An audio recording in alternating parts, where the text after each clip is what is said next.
शेवटचं पत्र भाग 8 मध्ये आपण पाहणार आहोत. तो काही क्षण स्तब्ध उभा राहिला. हे लॉकेट तुला कुठे मिळालं? त्याने थरथरत्या आवाजात विचारलं.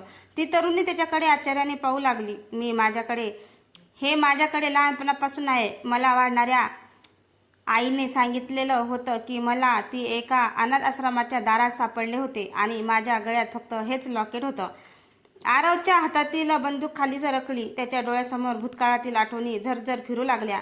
आगीच्या ज्वाला, आईची किंकाळी आणि गोंधळात हरवलेली त्याची लहान बहीण. त्याने थरथरत्या हाताने आपल्या खिशातून अर्धवट तुटलेलं सुंदर चांदीचे लॉकेट काढलं. दोन्ही लॉकेट एकमेकांजवळ आणतात टक, दोन्ही तुकडे एकमेकांना अगदी अचूक जुळले.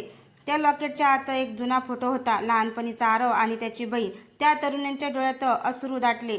म्हणजे तू माझा भाऊ आहेस? आरव काही बोलू शकला नाही. त्याने फक्त तिला घट्ट मिठी मारली. पण त्याच क्षणी धडम संपूर्ण इमारत हादरली. भिंतीवरचा मोठा स्क्रीन अचानक सुरू झाला आणि त्यावर काळा मुखवटा घातलेला एक रहस्यमय माणूस दिसू लागला.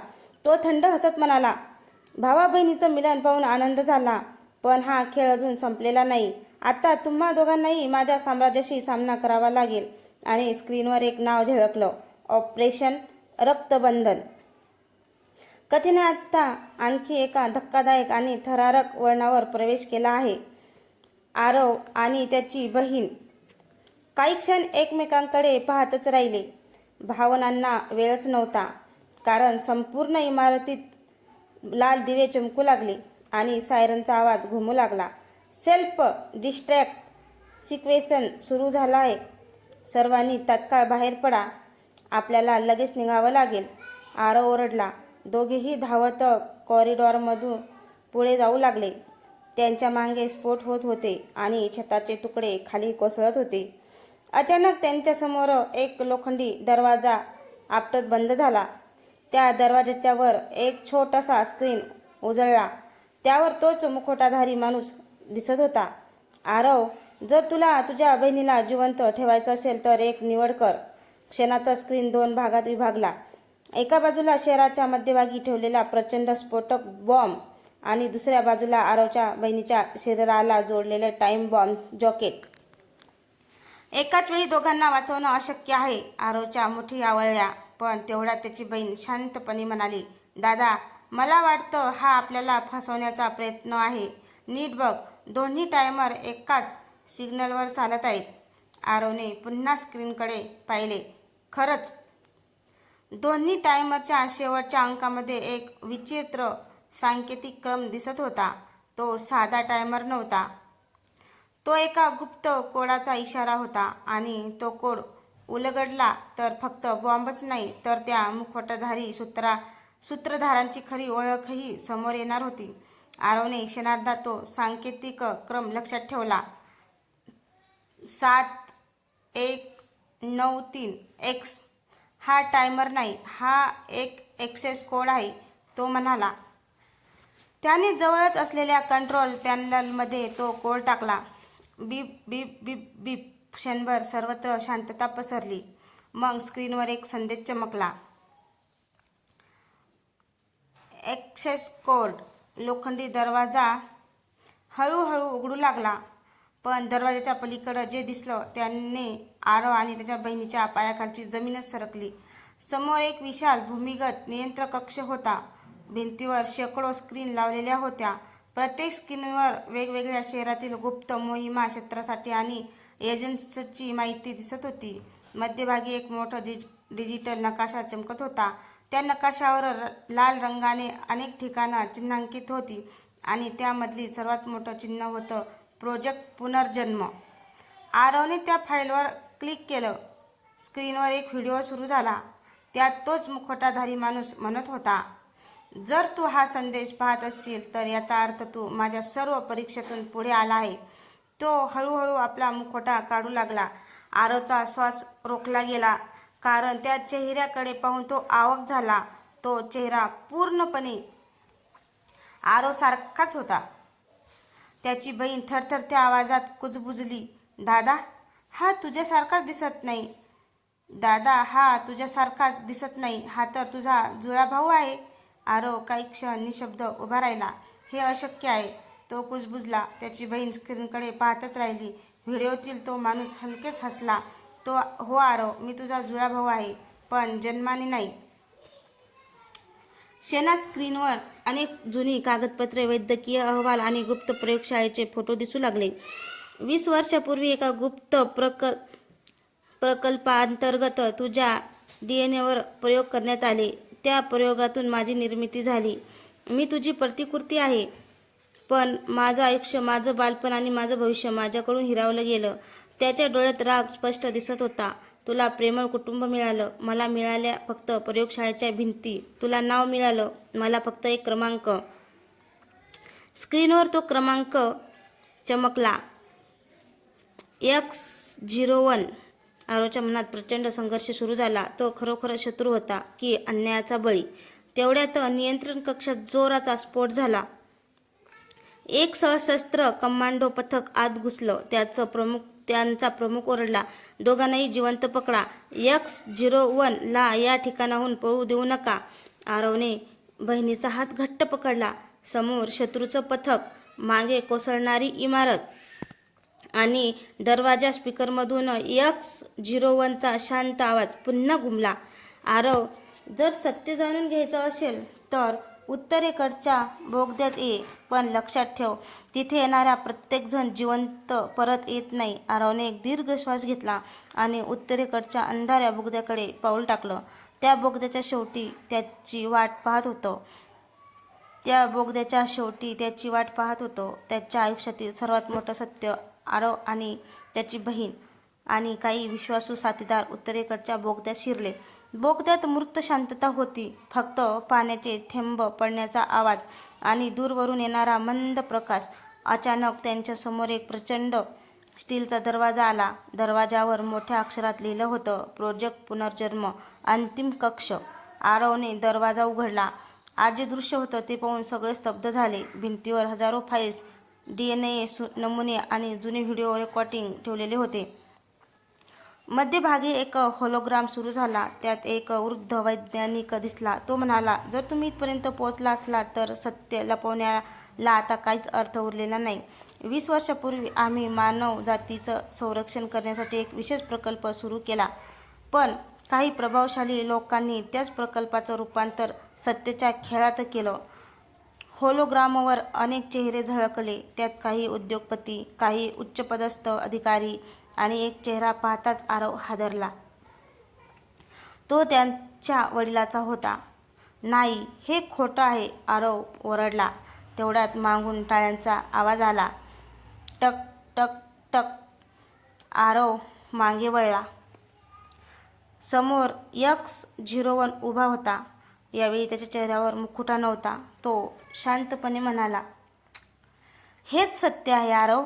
आपल्या वडिलांनी हा प्रकल्प थांबवण्याचा प्रयत्न केला, म्हणून त्यांना देशद्रोही ठरवून संपवलं गेलं. X01ने आरवकडे एक डेटा चिप फेकली. त्याच्यात प्रत्येक पुरावा आहे, पण हा पुरावा जगासमोर नेण्याआधी तुला माझ्याशी सामना करावा लागेल. क्षणात संपूर्ण कक्ष लॉक झाला. छतावरून धातूचे पडदे खाली आले. स्पीकरवरून कृत्रिम आवाज घुमला, अंतिम परीक्षा सुरू झाली आहे. विजेता सत्य जगासमोर आणेल आणि पराभूत इथेच कायमचा गाडला जाईल. आरव आणि X01 समोरासमोर उभे राहिले. दोघांचे डोळे एकमेकावर खिळले. कारण आता हा केवळ लढा नव्हता. हा 2 आयुष्याचा, 2 सत्याचा आणि एका रक्ताच्या नात्याचा अंतिम निर्णय होता. दोघेही काही क्षण शांत उभे राहिले. आरवने आपलं शस्त्र खाली केलं. जर तू खरंच माझ्यासारखाच असशील तर आपल्यातला खरा शत्रू एकमेकांमध्ये नाही. X01च्या चेहऱ्यावर क्षणभर संभ्रम उमटला. माझ्यावर विश्वास ठेवू नकोस आरव, मला फसवणूकच शिकवली गेली आहे. तेवढ्यात नियंत्रण कक्षातील सर्व स्क्रीन एकाच वेळी उजळल्या. एक विकृत आवाज घुमला, भावनांनी निर्णय घेतलात आणि तीच तुमची सर्वात मोठी चूक ठरेल.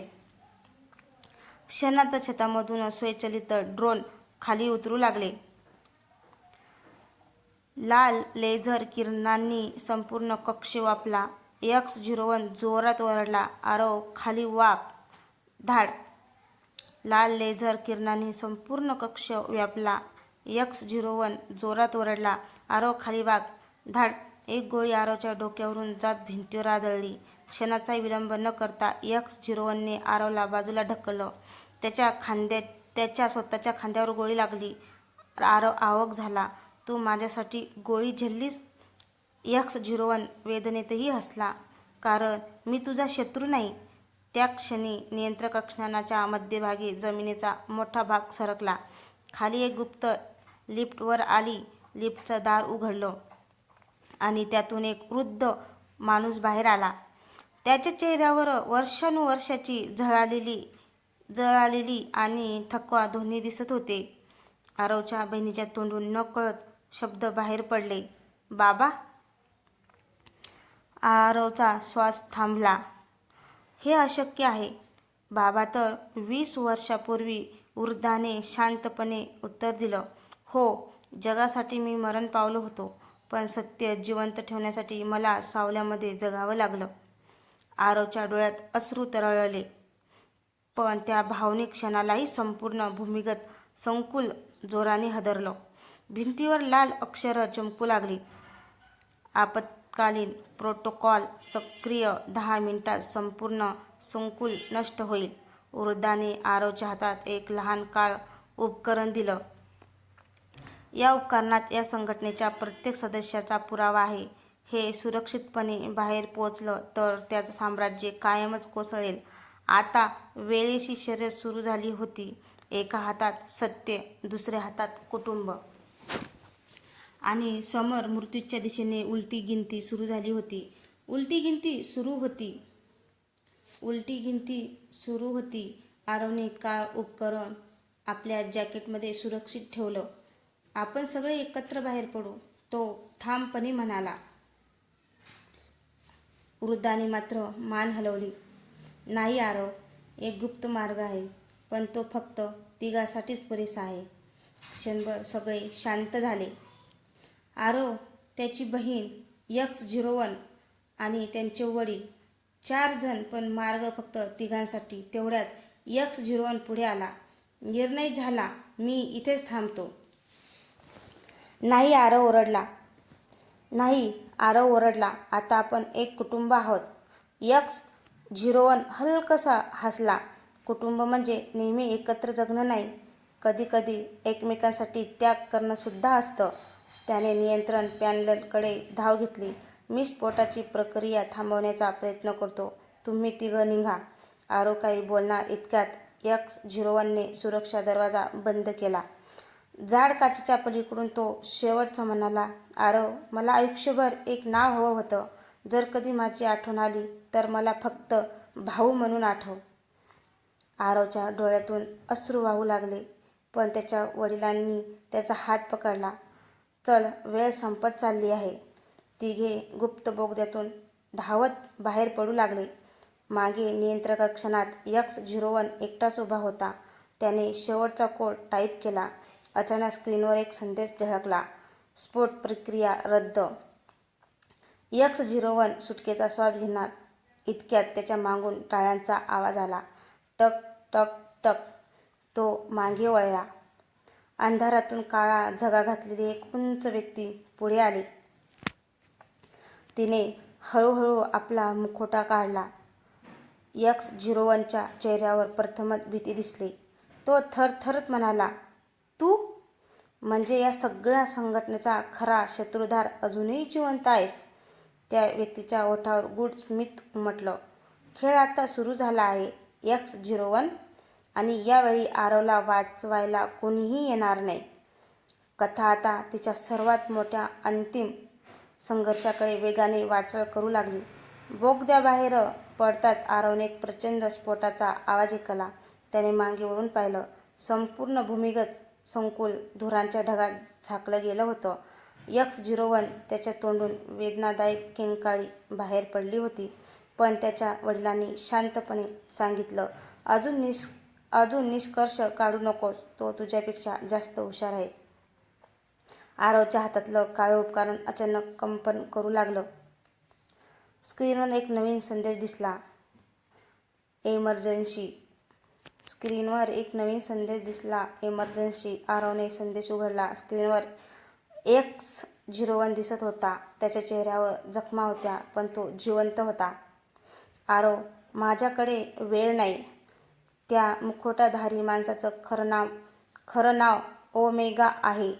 तो कधीच समोरून लढत नाही. प्रत्येक वेळी तो दुसऱ्यांचा वापर करतो. मागून गोळीबारांचा आवाज आला. X01 घाईघाईने म्हणाला, ओमेगाचा मुख्य तळ ब्लॅक आयलंड नावाच्या गुप्त बेटावर आहे. तेथे पोहोचण्यासाठी तुला 3 की-कोअर मिळवावे लागतील. स्क्रीनवर 3 चिन्ह चमकली.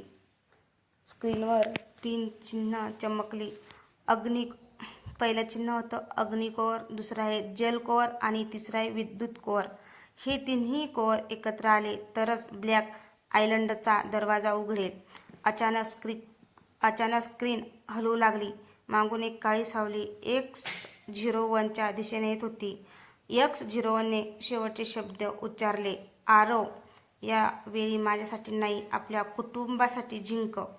संदेश अचानक बंद झाला. सगळीकडे शांतता पसरली. आरवने मूठ घट्ट आवळली. त्याच्या वडिलांनी त्याच्या खांद्यावर हात ठेवला. आत्तापर्यंत आपण सत्य शोधत होतो, आता युद्ध सुरू होईल. दूर समुद्राच्या दिशेने काळी ढग जमा होऊ लागले आणि त्या ढगांच्या मध्यभागी विजांच्या प्रकाशात एका रहस्यमय बेटाची धूसर आकृती क्षणभर दिसली. ब्लॅक आयलंड त्यांची वाट पाहत होते. ब्लॅक आयलंडकडे जाण्याचा प्रवास सोपा नव्हता. आरव, त्यांची बहीण आणि त्यांचे वडील एका जुन्या नौकेतून वादळी समुद्र पार करत होते, तर अचानक समुद्राच्या मध्यभागी त्यांच्यासमोर प्रचंड धोक्याची भीत उभी राहिली. नौकेतील सर्व यंत्रणा एकाच वेळी बंद पडल्या. कंपास वेड्यासारखा फिरू लागला. तेवढ्यात धुक्यातून एक विशालकाय योद्धोन्मुख हळूहळू समोर आलं. त्यांच्या पुढच्या भागावर चांदीचं चिन्ह कोरलेलं होतं, ओमेगा. स्पीकरवरून ओमेगाचा आवाज घुमला, आरव, ब्लॅक आयलंडवर पाऊल ठेवण्याआधी तुला 3 परीक्षा द्याव्या लागतील. पहिली परीक्षा, विश्वास. क्षणात युद्धनौकेच्या टेकवर 3 व्यक्ती दिसले. पहिला X01 जिवंत, दुसरी आरवची बहीण आणि तिसरे त्यांचे वडील. ओमेगा शांतपणे म्हणाला, यापैकी 2 खरे आहेत आणि एक माझा तयार केलेला भास. जर तू चुकीचा निर्णय घेतलास तर खऱ्या व्यक्तीचा मृत्यू निश्चित. आरवने तिघांकडे बारकाईनं पाहिलं. सगळ्यांचे चेहरे, आवाज आणि हालचाली सारख्याच होत्या, पण अचानक त्याच्या नजरेत एक छोटासा तपशील पडला. त्याच्या बहिणीच्या गळ्यातले ते चांदीचं लॉकेट त्याला आठवलं. त्या लॉकेटच्या मागे त्याच्या आईने लहानपणी एक शब्द कोरला होता, आशा. आरवने शांतपणे विचारलं, तुझ्या लॉकेटच्या मागे काय लिहिलं आहे? क्षणभर शांतता पसरली आणि त्याच क्षणी तिघांपैकी एकाच्या चेहऱ्यावर पहिल्यांदाच भीती